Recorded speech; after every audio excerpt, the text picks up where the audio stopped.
தமிழ்நாடு முதல்வர் திரு மு.க.ஸ்டாலின் அவர்கள் தலை சுற்று காரணமாக நேற்று மருத்துவமனையில் அனுமதிக்கப்பட்டுள்ளார்.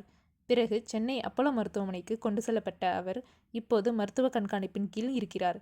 அவரை அப்போலோவின் மற்றொரு கிளைக்கு மாற்றியுள்ளதாகவும், மருத்துவமனையில் இருப்பினும் தன் அதிகாரப்பூர்வ கடமைகளை தொடர்ந்து மேற்கொள்வார் என மருத்துவமனை அறிக்கையில் தெரிவிக்கப்பட்டுள்ளது. அதே நேரத்தில் உங்களுடன் ஸ்டாலின் வாழ்த்து முகாம்களின் முன்னேற்றம் குறித்து விமர்சனமும் மேற்கொண்டுள்ளார். தமிழகத்தில் சிறுநீரக மாற்று அறுவை சிகிச்சை மோசடி விவகாரம் பெரும் பரபரப்பை ஏற்படுத்தியுள்ளது. அரசு தற்போது 2 முக்கிய மருத்துவமனைகளுக்கு தடை விதித்துள்ளது. தடை செய்யப்பட்ட மருத்துவமனைகள் தனலட்சுமி சீனிவாசன் மருத்துவக் கல்லூரி மருத்துவமனை, சித்தார் மருத்துவமனை, திருச்சி தில்லைநகர். தமிழ்நாடு மாநில போக்குவரத்து துறை விடுமுறை நாட்களில் ஏற்படும் அதிகமான பயண அழுத்தத்தை குறைக்கும் நோக்கில் வெள்ளிக்கிழமை, சனிக்கிழமை மற்றும் ஞாயிற்றுக்கிழமை ஆகிய நாட்களில் 980 கூடுதல் பேருந்துகளை இயக்க உள்ளன.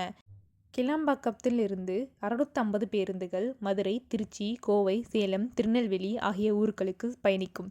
கோயம்பேடு 110 பேருந்துகள் திருவண்ணாமலை, நாகப்பட்டினம், வேளாங்கண்ணி, ஹொசூர், பெங்களூரு ஆகிய ஊர்களுக்கு பயணிக்கும். மதிவாரம் 20 பேருந்துகளும், மாநிலம் முழுவதும் 200 பேருந்துகளும் பயணிக்க உள்ளது. டெரக் ஹஃப்மன் வயது 46. இவர் அமெரிக்க கலாச்சாரம் வோக் ஆனதால் குடும்பத்துடன் ரஷ்யா வந்துள்ளார். அவர் வெல்டர் அல்லது வார் கரஸ்பாண்டன்ட் வேலை என்று எதிர்பார்த்திருந்தார். ஆனால் ரஷ்யா ராணுவத்தில் சேர்க்கப்பட்டு குறைந்த பயிற்சியுடன் யுத்த முனை பகுதிக்கு அருகில் அனுப்பப்பட்டார்.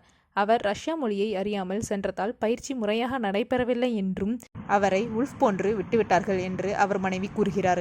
ஹஃப்மனுக்கு சம்பளமோ, வேலை உறுதி பத்திரமோ ஆதரவும் இல்லை. இந்த நிலையில் அமெரிக்க அரசு தலையீடு செய்ய வேண்டும் என்று அவர் மனைவி வலியுறுத்துகிறார்.